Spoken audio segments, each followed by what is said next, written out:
Hello and welcome. My name is Alan and we are back with more members of the 118th Congress. Today we are looking at Representative Ryan Zinke, who is the representative for the 1st District of Montana. That's the westernmost district of the state. He is a Republican, and before he took office, the constituency he is now in was reestablished. He was actually in office at a point before that, serving as a representative, and he was preceded in office by Steve Daines. He would leave office for a position in Trump's cabinet as Secretary of the Interior and be succeeded by Greg Gianforte. Now he's returned back to office in the 1st District being back, so... But again, it's because the constituency he's going to be representing or is representing was reestablished. Now, let's go ahead and look at who he is as an individual. He was born in Bozeman, Montana on November the 1st, 1961. Graduated from Whitefish High School in Whitefish, Montana in 1980. Earned a Bachelor of Science from the University of Oregon in Eugene, Oregon in 1984. Earned an MBA from National University in San Diego, California in 1991. Earned a Master's of Science from the University of San Diego in California in 2003. Member of the U.S. Navy 1985 to 2008. Has been a business executive. Member of the Montana State Senate 2009 to 2012. Unsuccessful candidate for the nomination for Lieutenant Governor of Montana in 2012.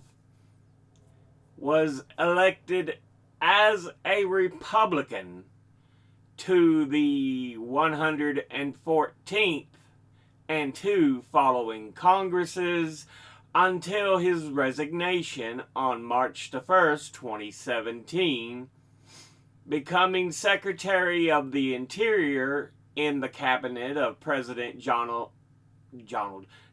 J. Trump, 2017 to 2018, before being elected as a Republican to the 118th Congress.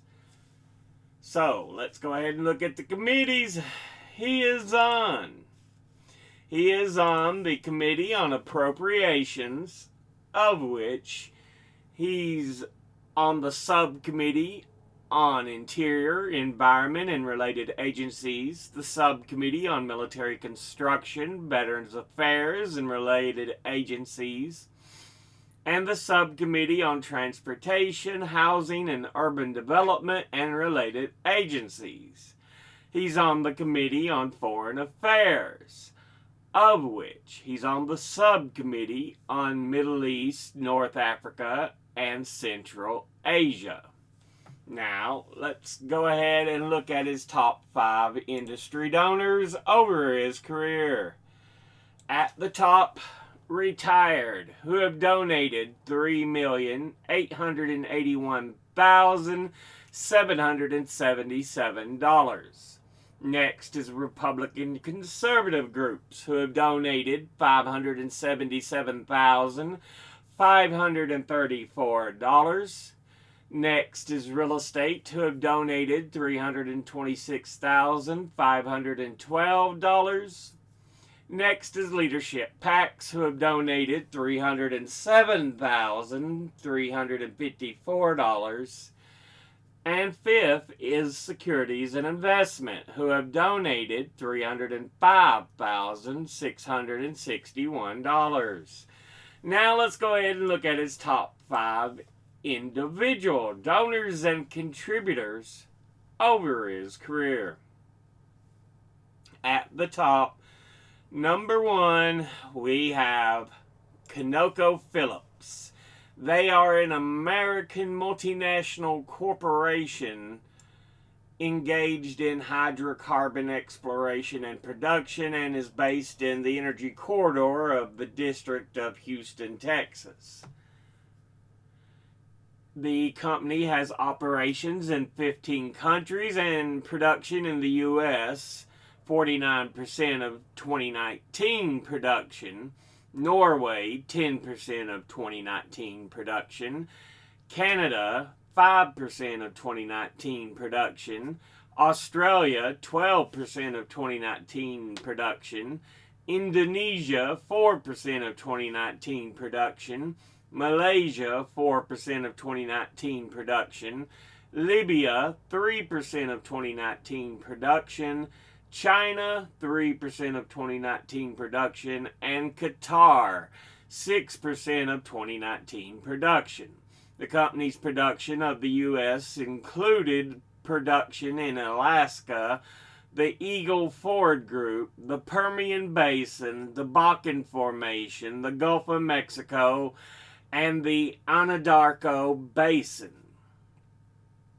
Approximately 1/3 of the company's U.S. production is in Alaska, and it has operations in the Cook Inlet area, the Alpine oil field off the Colville River, and the Kuparuk oil field and Prudhoe Bay oil field on the Alaska North Slope. As of December the 31st, 2023, the company had proved reserves of 6,758 million barrels of oil, equivalent to 4.134 times 10 to the 10th power, I believe it's gigajoules, of which 46% was petroleum, 34% was natural gas, 14% was natural gas liquids, and 6% was bitumen. Altogether, they have donated $28,325, and once again, that's ConocoPhillips. Next, at number 2, we have Augustus Energy Partners, and they provide oil and gas exploration services by acquiring and develop oil and gas properties serving customers in the U.S. And they are headquartered in Billings, Montana. Altogether, they have donated $18,200, and once again, that's Augustus Energy Partners. Next, at number 3, we have AIPAC, the American Israel Public Affairs Committee, which is a pro-Israel lobbying group that advocates its policies to the legislative and executive branches of the U.S. One of several pro-Israel lobbying organizations in the country, it has been called one of the most powerful lobbying groups. I ain't even going to talk about the rest of the bullshit this cock-sucking company group lobby, what the fuck ever they are, has done, because they seem to be everyone's goddamn donor. Altogether, they have donated $16,650, and once again, that's AIPAC. Next, at number 4, we have Jane Street Capital. It is a global proprietary trading firm. It employs more than 2,600 people in 6 offices in New York, London, Hong Kong, Amsterdam, Chicago, and Singapore, and trades a broad range of asset classes on more than 200 venues in 45 countries. It is among the principal market makers in 2020. It traded more than $17 trillion worth of securities. It was considered to have helped keep bond exchange traded funds, ETFs, liquid during the market turmoil of 2020. Altogether, it has donated $16,500, and once again, that's Jane Street Capital. And finally, in 5th, we have Starkey Hearing Technologies. They are an American privately owned company in the Eden Prairie, Minnesota, that makes hearing aids and is one of the largest hearing aid manufacturers in the world. As of 2019, the company had more than 5,000 employees in 24 facilities, serving more than 100 markets worldwide, and is the only American-owned global hearing aid manufacturer. It is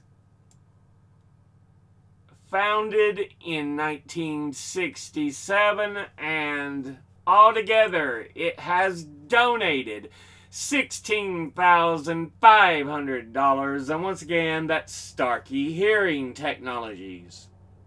Now, let's look at the donors at a glance. Industry-wise, retired, absolutely wonderful. Republican conservative groups, boo, fucking suck. Real estate, leadership PACs, boo, fucking suck. Securities and investment, ooh. Yeah, retired starts off wonderful and then you go shit-faced into the bottom. Individually, ConocoPhillips, ooh. Augustus Energy Partners, APAC, boo, fucking suck, and let's add another goddamn boo, fucking suck for those shit sons of bitches. Jane Street Capital, Starkey Hearing Technologies, okay. Again, more or less sucks. Starkey's actually decent, but the rest of it's pretty shit. You need better donors, dumbass. But this has been a look at Representative Ryan Zinke, who is the representative for the 1st District of Montana. As always, educate thyself, think, read, study, learn. Someone tells you something, ask them to cite their fucking goddamn sources. I'll be putting my sources in the description box below the fucking video. Thank you all for watching. I'll see you all in the next one. Until then, later.